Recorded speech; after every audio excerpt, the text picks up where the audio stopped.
Scratches ಮಾಡ್ತೀನಿ, ಎಲ್ಲೂ ಕೂಡ ನಿಮಗೆ ಸ್ಕ್ರಾಚಸ್ ಆಗಲ್ಲ. ಸ್ಕ್ರಾಚ್ ಆಗೋದೇ ಇಲ್ಲ, ಸ್ಕ್ರಾಚ್ ಪ್ರೂಫ್ ಬರ್ತಾ ಇದೆ. ಜೊತೆಗೆ ನೀರು ಬಿದ್ರೂ ಏನಾಗಲ್ಲ, ಏನೂ ಆಗೋದಿಲ್ಲ.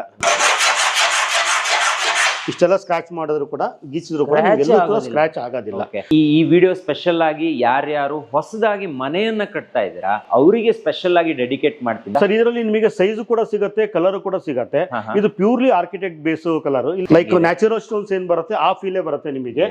ಸೊ ರಫ್ನೆಸ್ ಹಾಗೆ ಇರುತ್ತೆ, ಔಟ್ಲುಕ್ ಕೂಡ ನಿಮಗೆ ಹಾಗೆ ಇರುತ್ತೆ. ನಮ್ಮಲ್ಲಿ ಟೈಲ್ಸ್ ಅಲ್ಲದೆ ಡೋರ್ಸ್ ಗಳು ಸಿಗುತ್ತೆ, ನಲ್ಲಿ ಐಟಮ್ಸ್, ಕಮೋಡ್ಸ್ ಗಳು, ವಾಶ್ ಬೇಷನ್ಸ್, ಟ್ಯಾಪ್ಸ್ ಗಳೆಲ್ಲದೂ ಸಿಗುತ್ತೆ. ಇದೊಂದು ಕಾನ್ಸೆಪ್ಟ್.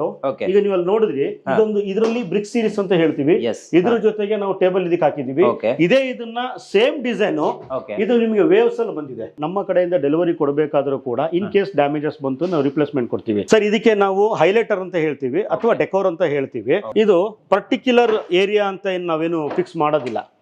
ಸೊ ಯಾವ್ದೋ ಒಂದು ಏರಿಯಾಕ್ಕೆ ನಾವು ಹಾಕಿದ್ರು ಕೂಡ ಲಿಮಿಟೆಡ್ ಅಲ್ಲಿ ಹಾಕ್ಬೇಕು. ನಮ್ಮ ಶಿವಮೊಗ್ಗದಲ್ಲೂ ಕೂಡ ಕೆಲವೊಂದು ಡಿಸೈನ್ ಗಳನ್ನ ನಾವು ಮಾಡಿದೀವಿ.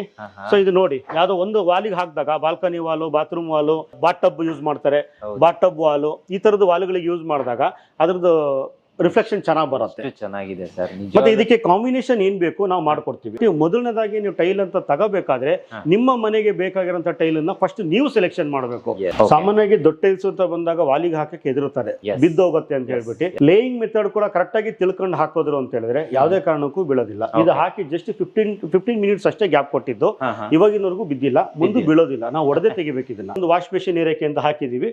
ಕಸ್ಟಮರ್ಸ್ಗೆ ಬೇಕೋ ಬೇಡ ಅನ್ನೋದನ್ನ ಇಲ್ಲೇ ಡಿಸೈಡ್ ಮಾಡಬಹುದು. ನಮ್ಮಲ್ಲಿ ತಗೊಳ್ಳುವಂತ ಟೈಲ್ಸ್ ಮನೆ ಓನರ್ಗಳ ಪ್ರತಿಯೊಂದು ಮನೆಯೂ ಸಹ ಬ್ಯೂಟಿಫುಲ್ ಹೋಮ್, ಅಟ್ರಾಕ್ಟಿವ್ ಹೋಮ್ ಮತ್ತೆ ಲಕ್ಸುರಿ ಹೋಮ್ ಆಗಬೇಕು ಅನ್ನೋದು ನಮ್ಮ ಅಪೇಕ್ಷೆ. ಪ್ರಥಮವಾಗಿ ನಾವು ಸಾಗರದಲ್ಲಿ ಮುಖ್ಯ ಕಚೇರಿಯನ್ನು ಪ್ರಾರಂಭ ಮಾಡಿ 5 ವರ್ಷದ ಕೆಳಗಡೆ ಶಿವಮೊಗ್ಗದಲ್ಲಿ ಮಾಡಿ ಅಲ್ಲೂ ಸಹ ಸಕ್ಸಸ್ಫುಲ್ ಆಗಿ ಈಗ ತೀರ್ಥಹಳ್ಳಿಗೆ ಬಂದಿದ್ದೀವಿ. ಎಲ್ಲೂ ಕೂಡ ಇದು ನಿಮಗೆ ಡಬಲ್ ಪೀಸ್ ಆಗಿದೆ ಅಂತ ಅನ್ಸೋದೇ ಇಲ್ಲ, ಸಿಂಗಲ್ ಪೀಸ್ ಜಾಯಿಂಟ್ ತರ ಕಾಣುತ್ತೆ.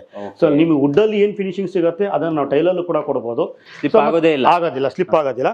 ಮತ್ತೆ ಇನ್ನೊಂದು ಹೈ ಟ್ರಾಫಿಕ್ ಏರಿಯಾ ಅಂದ್ರೆ ತುಂಬಾ ಜನ ಓಡಾಟ ಎಲ್ಲಿರ್ತವೆ, ಲೈಕ್ ಏರ್ಪೋರ್ಟ್, ರೈಲ್ವೆ ಸ್ಟೇಷನ್, ಇಲ್ಲೆಲ್ಲ ಏನಾಗುತ್ತೆ ಈ ಟೈಲ್ಸ್ ಗಳನ್ನ ನಾವು ಯೂಸ್ ಮಾಡೋದ್ರಿಂದ ನಿಮಗೆ ಸ್ಲಿಪ್ಪಿ ಕೂಡ ಆಗೋದಿಲ್ಲ. ಒಂದು ಡಿಸೈನ್ ಪ್ರಿಂಟ್ ಆಗಿ ಬರ್ಬೇಕಾದ್ರೆ ಟೈಲ್ ಬರ್ಬೇಕಾದ್ರೆ ಸೊ ಅದೇನಾಗುತ್ತೆ, ಒಂದು 5 ಟೈಲ್ ನಿಮಗೆ ಪ್ರೀಮಿಯಂ ಸೆಗ್ಮೆಂಟ್ ಹೋಗುತ್ತೆ. ಸಣ್ಣ ಪುಟ್ಟ ಏನು ಡಿಫೆಕ್ಟ್ ಆಗಿ ಬಂದಿರುತ್ತೆ ಅದು ನಿಮಗೆ ರಿಜೆಕ್ಟ್ ಆಗಿ ಹೋಗುತ್ತೆ. ಅದು ಕೂಡ ಸೆಕೆಂಡ್ಸ್ ಅಲ್ಲಿ ಕಡಿಮೆ ರೇಟಿಗೆ ಕೊಡ್ತಾರೆ ಅಂತ ಹೇಳಿದ್ರೆ ಅದು ರಿಜೆಕ್ಟ್ ಪೀಸ್ ಆಗಿರುತ್ತೆ. ಇದನ್ನ ಮೈಂಡ್ ಅಲ್ಲಿ ಇಟ್ಕೊಳ್ಳಿ. ಸೊ ಆಮೇಲೆ ಸೈಜ್ ಕೂಡ ನಿಮಗೆ ತುಂಬಾ ವೆರೈಟಿ ಸಿಗೋದ್ರಿಂದ ಸೊ ಡಿಸೈನ್ಸ್ ಕೂಡ ನಿಮಗೆ ಹಾಗೆ ಸಿಗತ್ತೆ.